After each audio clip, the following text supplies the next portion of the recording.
Hello, everybody, and welcome back to the Next Perfect Step, where all possibilities lie in conversation. I'm Laurie Mullen, and I am so thrilled to be back with you. We had a beautiful, beautiful vacation. Me and Laurie both took vacation on the same week as it fell, but we are very happy to be back with you this week. Welcome back, Laurie. Thank you. I'm Lori Tremblay and happy to be here as well. It's nice to be back on the show. And today we have a really special guest, Cheryl Shanahan. And I met her, I saw her lecture at the Wolfboro Library, which is near where I live. And she's an amazing artist, so creative. I just want to read a little bit about her bio before we ask her to come on. So Cheryl Shanahan is an acrylic painter who spends her time between New Hampshire's Lakes region and Metro Richmond, Virginia. Cheryl was always artistically inclined. She started her creative path at age 4 when she taught herself how to read music. She was a classically trained pianist who competed and performed through her first 2 decades. She was an avid writer and photographer from high school onwards. She built a line of stationery and gift items based on her photography from 2007 to 2017. Cheryl also dabbled in jewelry design, dichroic glass, candle making, cooking, gardening, and interior design. Very creative. Having grown up with several amateur artists in her family, Cheryl was curious about painting. So in 2020, in her early 50s, she signed up for acrylic painting classes. Cheryl got 8 lessons in under her belt before the lockdown. And much to her surprise, there was a painter waiting to come through. She currently exhibits in group and solo exhibitions in Virginia and New Hampshire, and she's the current president of the Governor Wentworth Arts Council. Welcome, Cheryl. So happy to have you with us today. Good morning. Good morning, lady. Good morning, listeners. Let's see what happens. We were talking off camera before we started recording, and what I think I'm going to love about the Lories is that we're just here to be the conduits, and whatever is going to come forth is going to come forth. So buckle up. We have no idea where this is going, but it'll be fun. Great. Thanks. So you've been creative for most of your life. I love how you've evolved from photography to art, because that's related, right, with composition and all of that sort of thing. Oh, absolutely. So I'll step it up back a few things and say we're here to create. So everybody's creative. Yes. I mean, that's it. We are okay, hang on, stuff's coming through. We are spirit in human form. We are source exploring itself, trying out all different things, and we're just here to make stuff and have a good time and be nice to each other. That's it, bottom line. So I came forth and started with music. I found one of my mom's childhood musical books in a piano bench, and I found middle C on the piano, and I figured it out from there. So music was a really important part of who I was growing up, and we can talk a little bit more about what it represented to me from like a processing feelings and emotions, energy and motion later. But then I picked up a camera, oh gosh, when I was, preteen, and we all remember the Kodak. Well, people of a certain age remember the Kodak Instamatic cameras and funny little, things with the little flash cubes and whatnot. And then I migrated to borrowing my dad's 35 millimeter camera with his permission, of course, and then got into black and white photography because other friends were doing it. So, I do sometimes have lemming tendencies. So I was, just wanted to see what they were into. So got into black and white photography. And then all I'll say at this point is I detoured into what I call my 14-year starter marriage, in which basically everything that made me got suppressed to keep me safe, and spent most of that relationship doing things that my husband at the time wanted to do, because that's just how that dynamic was. And then I got a job that allowed me to travel about 12 weeks out of the year, and I started to remember who I was. And also about that same time, a friend introduced me to the book, The Four Agreements. And so like all of a sudden everything started to gel. And then I chewed my leg out of that trap and decided that my freedom and my sanity and rediscovering myself were more important than anything. And so I left, and I did what many divorcees do in their late 30s, and that's take Italian lessons. And I got reacquainted with photography and all the things. And going from a 2-income household to a 1-income household, oh gosh, at the time, most of my professional career, I was doing marketing and business development in a variety of industries. And when I split up from my first husband, I was in a job that I loved, but it didn't pay well. And I didn't want to live in my car. And so I ended up moving to the company. Oh gosh, this is going to date me. I moved to the company that at the time published the Yellow Pages for Verizon Yellow Pages, which is where all my divorcee friends wanted to go if they wanted to make 6 figures. And so I found myself being able to financially sustain myself, which was great, but it was like the most soul-sucking job because I was assigned to the team that worked collections. So if you can imagine like having to shake down people because they owed you $100,000 for their Yellow Pages program, like it was nuts. And I covered the state of Virginia. All the directories were on rolling deadlines. And so it was always someone else's deadline, someone else's problem. And I was really good at what I did. But it was soul sucking. So I was out somewhere, and one day I needed a birthday card for someone, couldn't find one, or I looked at the price. And it's so funny because if you look at the price of cards now, like Right. being in shock over having to pay $3 for a card, like 20 years ago was something, but now having to pay like $8 for one is even more. But that's another podcast for another platform. But anyway, so I at that point had worked in retail. I'd worked in like manufacturing and anyway, a lot of different things. So I thought I can figure out how to make a card. And from there, I started my little side hustle and developed a line of stationery that incorporated all of my subjects. And at the height of it, again, it was a side hustle, but I had sales reps and was selling the cards and the gifts in independent bookstores and botanical gardens and things like that. And then did that for 10 years when I accidentally wandered into commercial construction. And that to me was a really, really satisfying career. Ironically, like I never went to grad school because I hated group projects. And so I think it's really hilarious that I ended up working in commercial construction because construction is nothing but a group project. But I loved it so much that I wound down Lucky Ginger Studio, which was the stationery line, because I wanted to really immerse myself in an industry where every day we could make something out of nothing, and most of the time still get paid. Like that was the fun of it. It was like legalized gambling in a way. And then also the timing of winding it down was good because all of a sudden everyone had bees. So all of a sudden everyone was a photographer. Everyone was a photographer because they carried their camera around in their phone. Like, does anyone actually use this to make phone calls? No, like mine and me, like mine's been on silent since 2006. So like, don't call. So anyway, wound that all down, did construction, and then, I don't know, I wasn't running the studio anymore, but I would still dabble in other things. Like every year I like tried to invest in something creative. Like I've always been the kind of person where work was what I did, but it wasn't who I was. And the way I explain it to other people is I like living a layered life.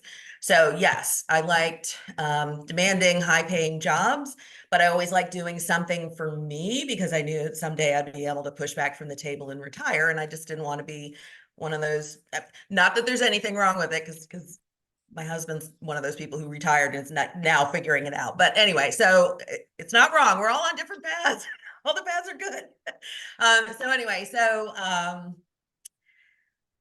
lots of things are going on in 2020. So so so I had taken drawing classes. I'd messed around with some jewelry, but I was always curious about painting. Like I was raised in a family that had amateur artists, as you mentioned, and I just felt like at some point I was going to dip into a painting class. And so 2020 rolled around. And I think the funniest thing about my start on 2020 was the January 1 email I got from my gynecologist, which was, hey, the test came back and you're in menopause. And the reason we had to do a test was my lady bits had been taken out in 2006 for hysterectomy. So thank you, fibroids, all that went away. So we had to test because they left my O's, but it's like the raisins. We know it's raisins, but we need to see like how raisiny are they. So the very, very, very first email in January 1, 2020 was, hey, you're in menopause. So it's like, all right, hallelujah, I'm in my crone phase.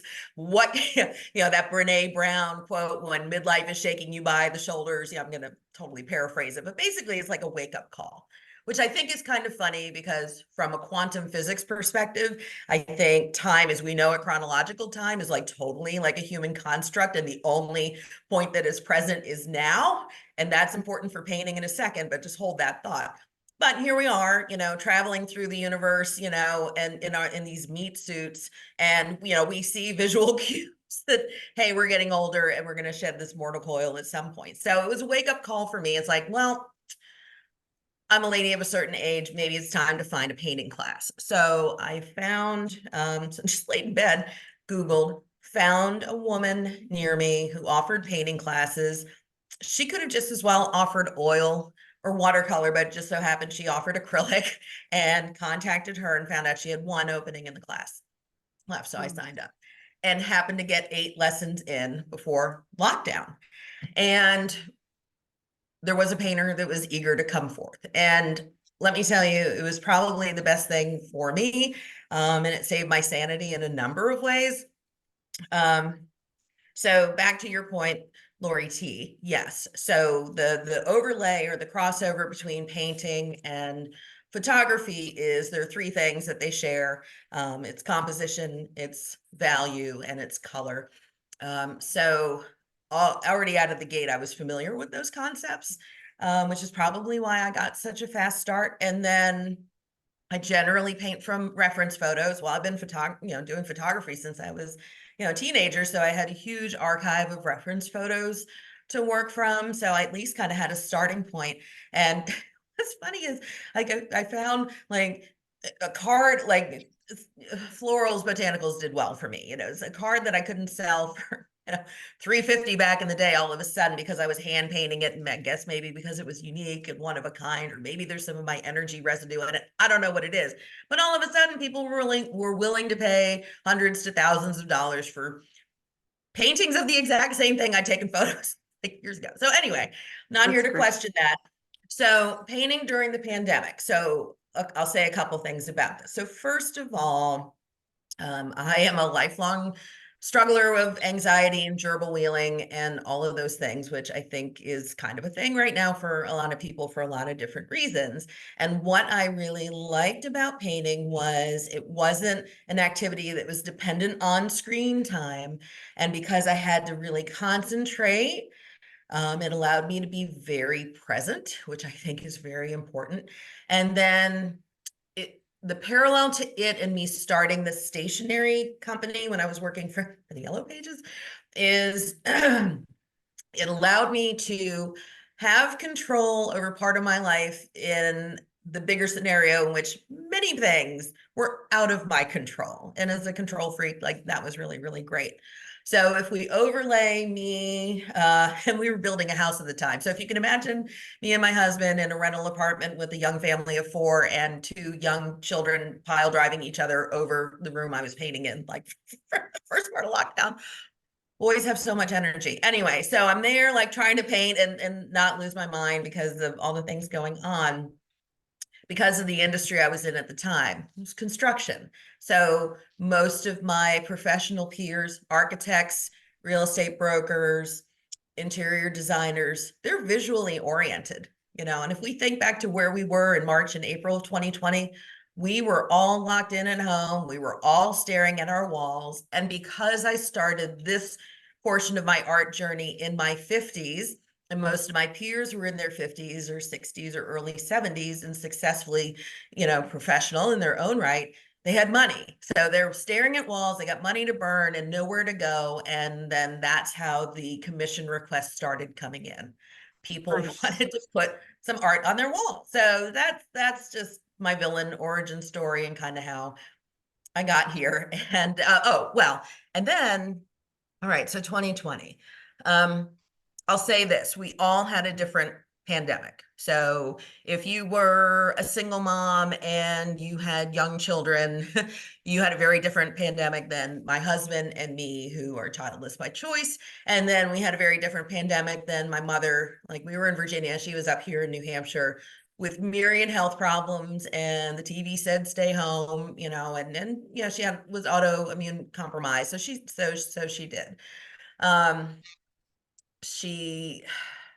She ended up like bleeding all year and was too afraid to go out and do anything about it. And by the time she had the courage to go to the doctor in October, she was diagnosed with stage 4 endometrial cancer. And she was dead by Memorial Day of 2021. And we're not the only family that had a loss or some kind of trauma or tragedy or anything like that. But I will say painting helped get me through that to some extent. It kind of had to take a little bit of a back seat while I was caring for her through her end of life scenario. But when she passed, the marking of that is now 100% of my immediate family is in a cemetery 4 miles from here. My only brother died in a car accident when he was 16 and I was 18. My dad passed in 2009. Mom was gone Memorial Day. My family likes dying on holidays. So she was Memorial Day. My brother was 4th of July. I haven't picked mine. But she was gone and, non-physical. And the best word I use to describe it is I felt untethered. So when my brother passed away, I was 18 when that happened, and I felt as if I had to be twice the child. And so there's a lot to unpack there that we probably don't have enough time for. But I just felt like I had to live to what were probably imagined expectations that I ginned up in my own little anxiety-ridden brain myself. And then when my father passed in 2009, I felt like I had to be extra for mom because, oh my gosh, she lost her spouse and she lost her son. And so there were additional things that I did to take on to make her life easier. And so in a way, when she was gone, it was, I'm going to say it, in some extent, it was some kind of relief for me because it was easier not worrying about all of the things, just with all of her losses and everything. And so I felt kind of free. And then also I was in a position where I could kind of push back from work because, let's see. So when she got really, really, really sick at the end, so spring of 2021, I guess if there's a silver lining to COVID is we all learned how to work remotely.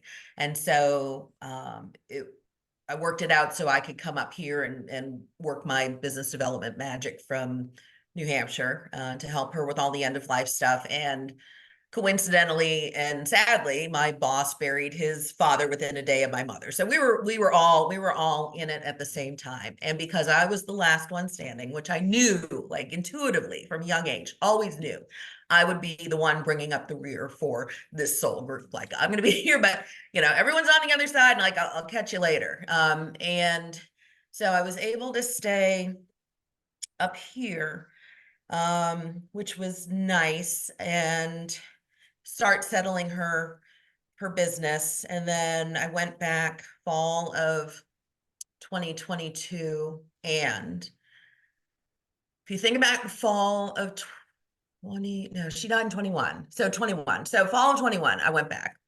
Yeah, she died May. I went back in fall 21. And if you think about the fall of 21, like in-person networking events and things were just starting up. And I remember driving into my first one in Virginia and sitting in the parking lot and feeling a pang that I hadn't felt for 18 months. And that was my social anxiety pang. Like, I can be all on and extrovert, but if you look at my Myers-Briggs, like I'm right on the line of the I and the E. And what was nice about COVID in a way was, or the pandemic was, I could lean into the introvert part of me and go deeper and go in me and explore more of me. And I remember sitting in the parking lot picking up old habits, hanging onto the steering wheel, checking my phone. I love satellite radio. So just like, let me check every station, listen to every song that comes on. Cause I just didn't want to go through that door to go back into what I called small talk city, because I'd been through some really big stuff. Like when you're the last one standing and you bury your last parent and you're carrying the football around and you're arguing, with ADT over like shutting off, like all the adulting things that we don't really get prepared for until we're in it. And by the way, I've got a 13-page document if anyone needs like information on how to wind down stuff from a parent, happy to share because I learned a lot. It sounds Anyway, I like you walked have, back. Yeah. it sounds So I like you worked have some, oh, sorry. I Yeah, wanted to yeah. say, So anyway, so I walked in there and it was the epiphany of, yes, this matters from a business perspective, but it didn't matter from an authentic soul thing. So that was the moment I realized I had to leave work so I could pursue my path and my things. So that's my story. So I did. So I pushed back, found a wonderful woman to take my place a few months later, and officially retired April of 2022. So all I can do now is push paint.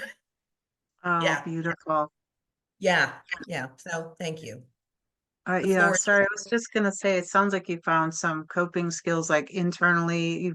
It sounds like you have some spiritual, strength to you, plus your outlets with painting, and your other things. It sounds like we'd love to see some of your paintings if you'd want to share that.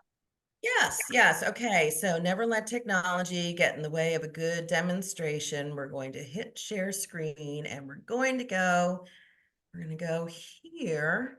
So let's see if this will let me do, okay, yeah, here we go. So this is part of the arc and the evolution of all of my paint. And so what I would say to people is, yes, we're all creative. And I think it's good if you just, I don't know, I feel like some people feel like if they put themselves first, they're going to be labeled as selfish. And I feel as if when we're satisfied emotionally, creatively, spiritually, artistically, emotionally, or whatever, then we can overflow and the good stuff goes to help other people. When we come from a point of depletion, when we are drained, we're not helping anybody. Like we're not helping us, we're not helping anyone. So I don't care if you cook, I don't care if you write a haiku, I don't care if you go plant a peony, an iris, or you're rearranging your dandelions in your lawn. Like you got to do something for yourself and you got to schedule it first somehow. So anyway, so that was it. So I'm sharing a few things that I feel like were highlights. So this was actually the first exercise I did in class with my teacher Adele. Just a little noodle, but I love a spreadsheet and I love documenting things and I like seeing the arcs of progress. The other thing I would say is I don't think I could have started painting any earlier. So part of the reason that I stopped playing piano was I wasn't feeling any joy from it. I had let my perfectionist tendencies get in the way of all of the joy. And then also I was married to someone who would, walk through the living room and tell me if I was hitting a wrong note. And so that was also not fun, but I also didn't have it in me to give it back to him because I probably would not have been safe in that situation. And so when I started painting, I made a pact with myself just to let it be fun and came to the realization that it's better to be a learn-it-all than a know-it-all. And then also acrylic's very forgiving. So I just layer it on until I get what I want. I didn't go to art school. In fact, I was an English major and I could have been a double major with art history. You know why I'm not? Because there was one requirement for me to take one studio class, and the 20-year-old version of me thought, I need to know everything. How could I possibly take an art class and satisfy this requirement? So the perfectionist tendency and when I look back on it, it is so laughable. But I come to the table now assuming that things are going to work out. Whether that was 12 years in construction where you start out with an idea and you know what the end product's going to look like and you figure it out along the way, I don't know. But I try to keep my self-limiting beliefs like shoved under the bed. I just assume that at some point I'm going to get it, and acrylic is for me because I can just keep layering it on. So this is the very first painting, not an exercise, that I did, and it's a sunset that my current husband, and I took when we were down on one of our trips in Costa Rica. So I tend to paint a lot of skyscapes, waterscapes, botanicals, animals, a lot of things that I was interested in photographing. So I did that, and then a friend who owns a farm up here in the Lakes region, she and her partner have a beautiful view of Mount Shaw, which is depicted over here. And this was actually my very first commission. Now I sold it to her for $1. I framed that dollar. But she did it. She was so kind. She offered to pay me. So I, like if I dropped dead the next day, I could say I had legitimately sold a painting. And so, yeah, she was my first collector and still remains to be a big fan. Can you enlarge the pictures a little bit? I don't know. Let's see. Can you just click on There them? we and go. Yeah, there we go. Thank you. So this was my 10th painting. So this is based on a photograph I took down in Tybee Island during the golden hour. If Helen Fernald, if you're watching, she's a prior guest who's an amazing photographer. Yes, She knows all about good lighting. And what was lovely about this is about 36 by 36. It took a lot. It took a lot. I was, listening to the little boys in our rental apartment, they're above me, like, having some pillow fights and pile driving each other and pounding, but I could escape to this little scene and stay really serene. And I loved it. Classes were out of session at this point, so I literally was like on YouTube Googling, like, how do you make a wave? How do you paint seafoam?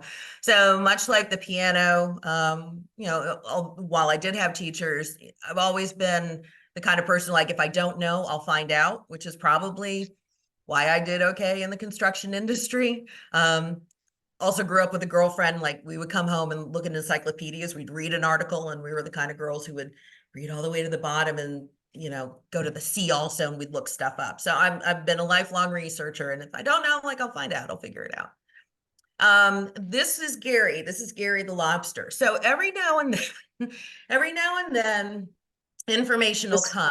And if you talk to people about the creative process, Rick Rubin, who has a wonderful book on creativity, will just talk about how all the ideas are out there in the ether.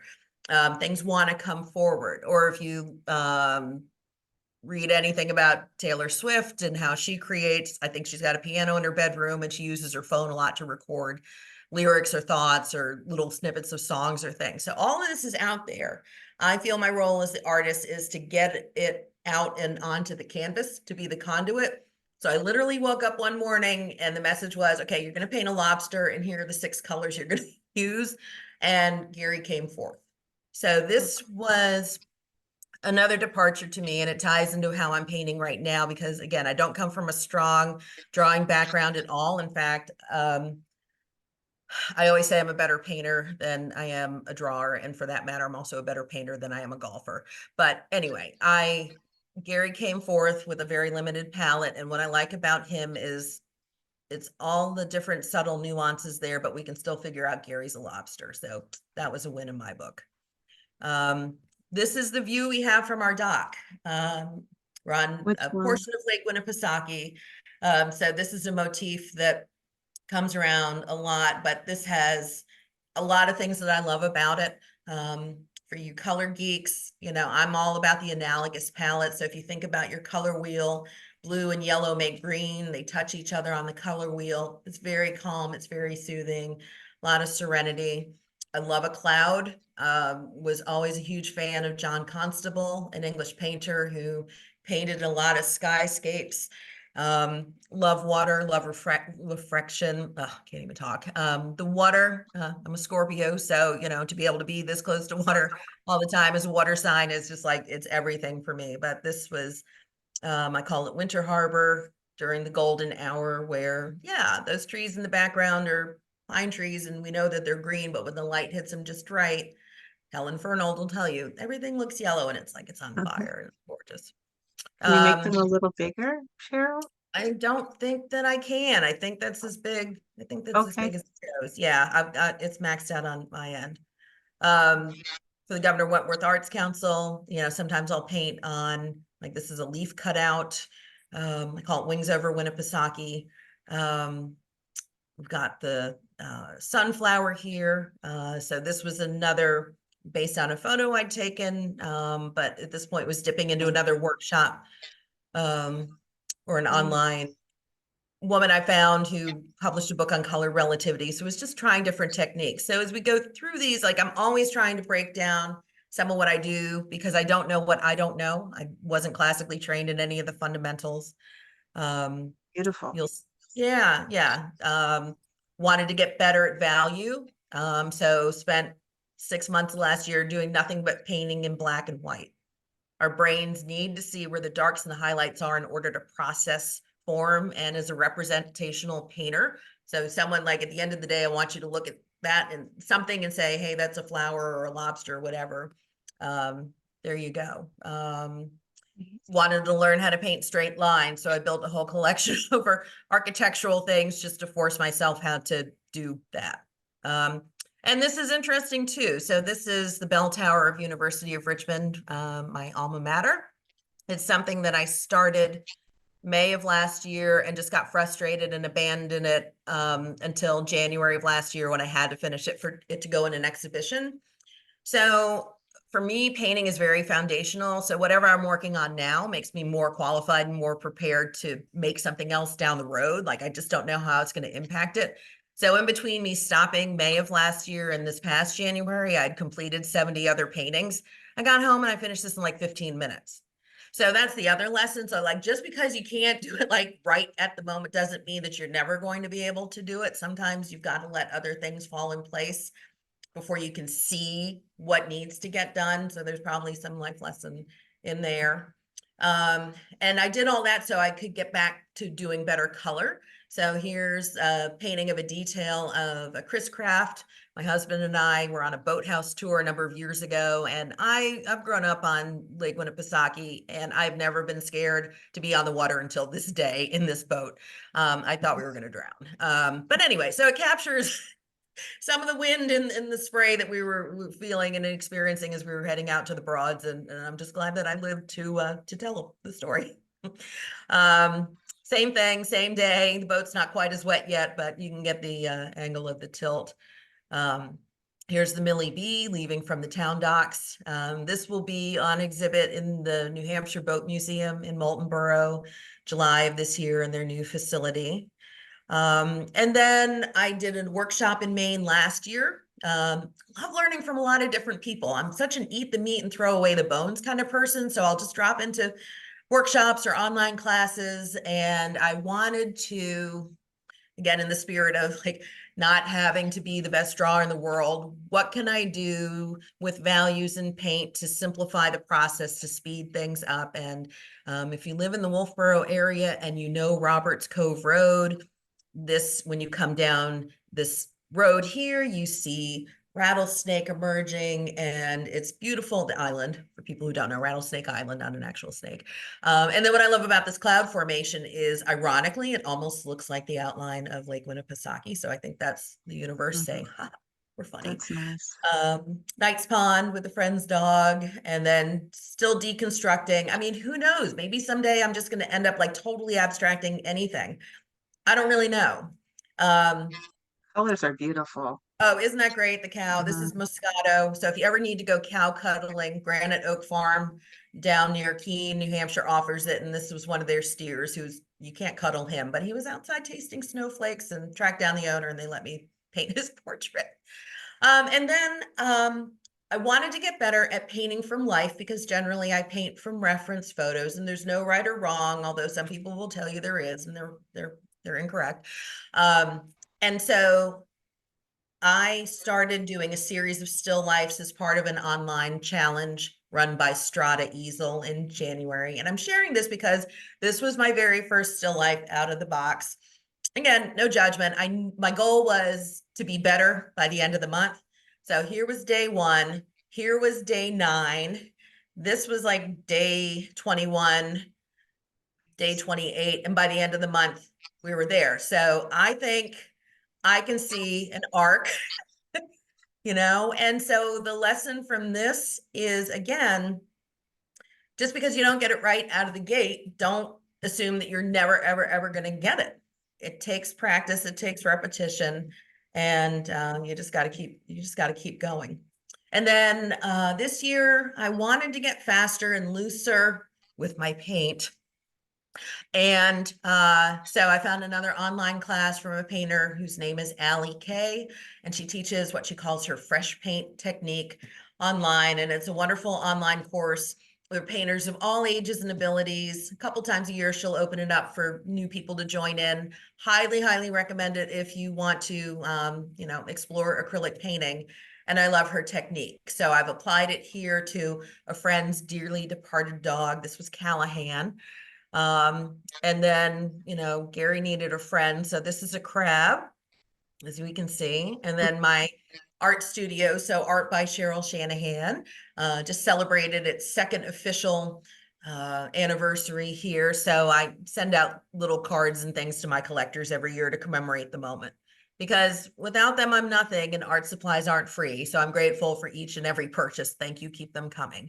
And then my husband and I did a road trip out to Big Sky Country last year. So we drove from New Hampshire out to Montana and back, and a lot of places in between. And let me tell you, I'd never been out there.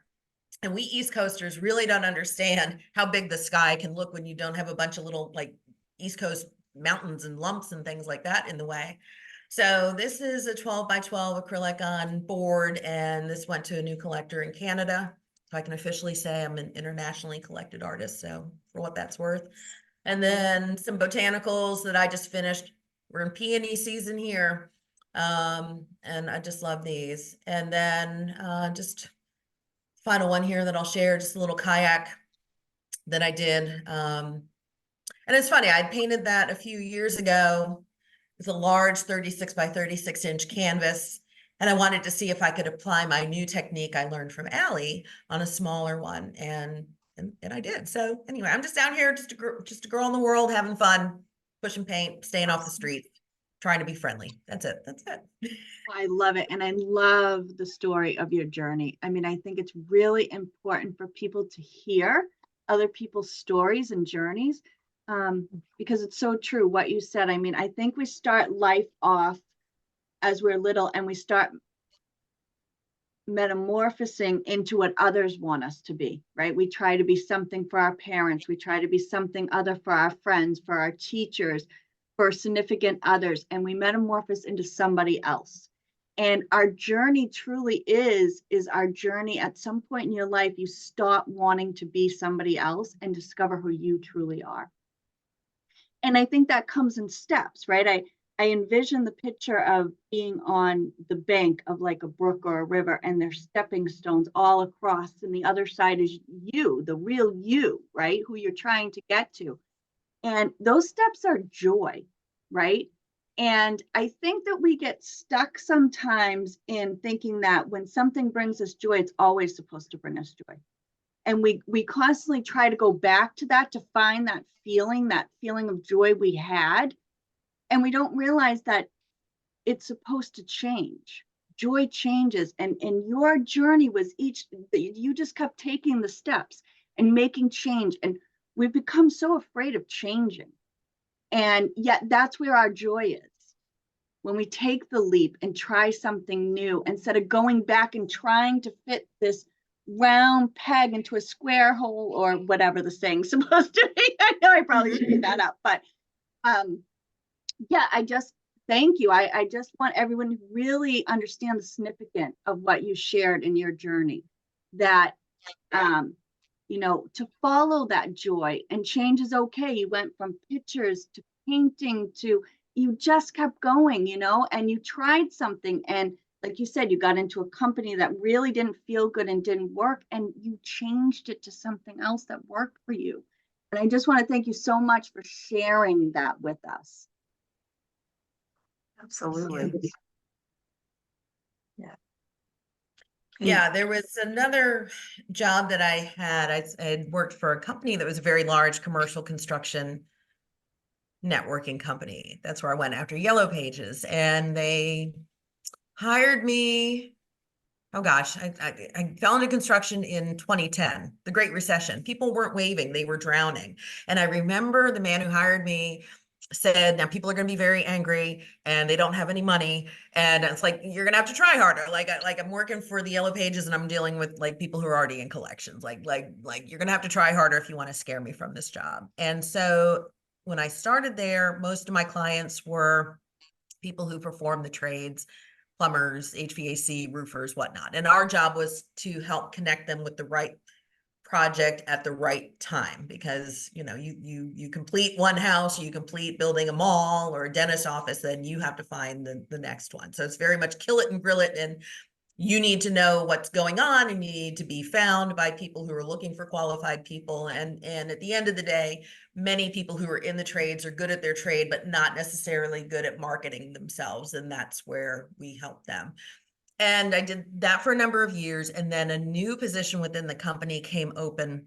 And the team I was assigned to was working really more at the inception, in the design and development level. So instead of working with the tradespeople, we were working at the owner architect level. And I didn't know much about that portion of it. And it was really, really difficult. And I remember that my boss and I had lunch, and I think the people next to us thought like we were going through some horrible breakup, because I was like crying, like, I can't do this. Oh, it was just like a hot mess. And I thought they may have thought we were in the middle of a horrible divorce or something. But I ended up pulling it together and going home and writing a letter to myself, which I don't know if any of you have used that technique where you just get really quiet, or like Julia Cameron's morning pages, and you just let forth what comes forth. And the letter I wrote to myself was, you need to learn how to be comfortable with being uncomfortable. And as a Scorpio who's a fixed sign, who grew up a certain way, who, I'm a little OCD and a little type A. So I like structure and I like knowing kind of some outcomes. So being nebulous and not really knowing, I had to learn how to do that. So in some funny way, again, the universe to throw me into an industry where it's all collaboration, which I hate generally, and kind of loosey-goosey and having to learn so much, I think that set me up for where I am now. And I think that's another big life lesson. Like, we can be in it. We can be in the middle of death, disease, divorce, drama, trauma, soul-sucking jobs, you're upside down financially, or whatever.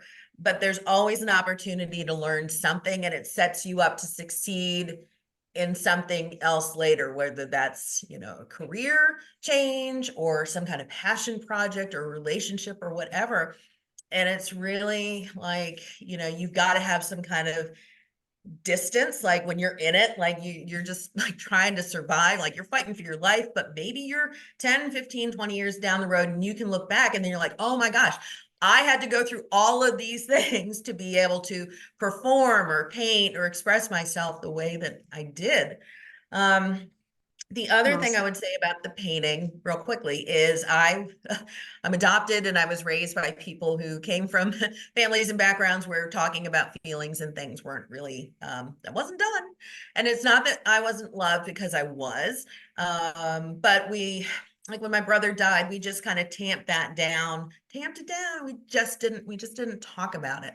And it wasn't until much later that I realized, like in my 40s, that I realized, well, maybe it was when mom passed away, that the piano in my earlier life was how I got feelings out, because they didn't teach me how to use my words. Mom often said she could tell what kind of day I had at school by the way I was playing and practicing and rehearsing.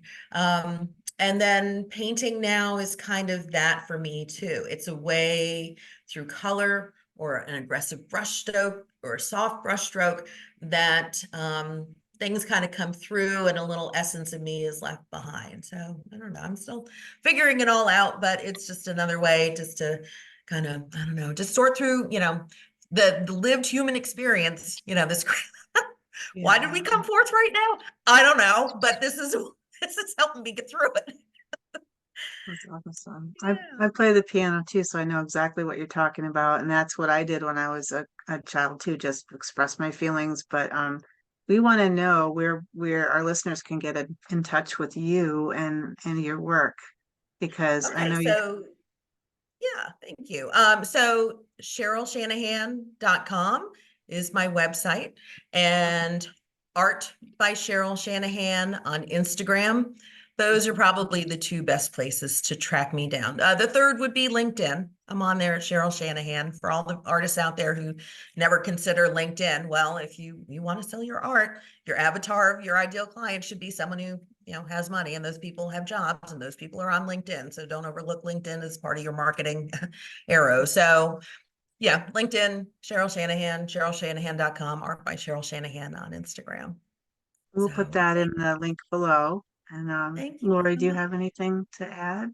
No, I just want to thank you for sharing all your beautiful art and your story with Yes. us. Yes. It was really, really inspiring. All right, Very. ladies, Yeah, thank you. It was such a pleasure. I wish you all every success. All right, take care. you as well. Thank you. Thank you all for joining us. And until next time, how is your intuition leading you to the next perfect step?